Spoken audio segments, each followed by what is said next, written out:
Big surprise tonight, or not really. Turns out the federal government does not like Denver's plans for a safe injection site.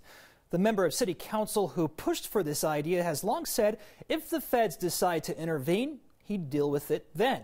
Well, today is then. Here's our Anusha Roy.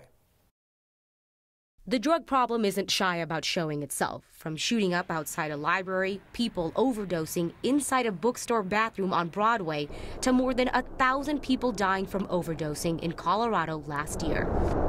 The feds aren't shy either about putting their foot down.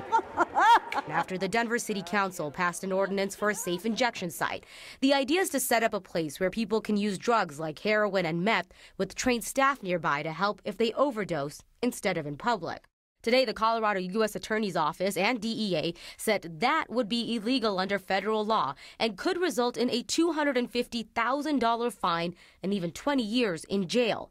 And after comparing safe injection sites to crack houses that could bring in more crime, they wrote they want to be clear. They aren't attacking anyone, trying to mend Denver's drug problem. This is not a crack house. And that terminology, quite frankly, is offensive. We are talking about a safe place for people who are in the depths of their addiction to use and then hopefully move into recovery. The state still has to decide if it's going to waive a nuisance ordinance so that a supervised injection site wouldn't get in trouble for having drugs on their property.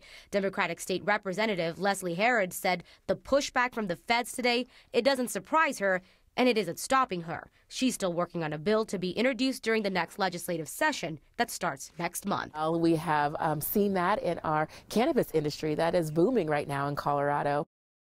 Okay, so on that note, right, we've seen this battle before when Colorado was legalizing marijuana. We took some questions to a law professor from DU who said back then the feds did do something similar, saying it's illegal under federal law, people are going to get in trouble. They were hearing that under both the Obama and Trump administration, but legalization moved ahead anyway, so the question is, this time around, will the feds be acting differently when it comes to safe injection sites if it moves forward in all these cities? Especially since this current Colorado U.S. Attorney is coming from the Trump administration. Yeah. It could be different. Yeah, it was nominated in June and has been falling in line with the feds as well, saying that it is illegal, and they were addressing several cities across the country that are considering a similar program. Right, good report. Thank you, Anusha.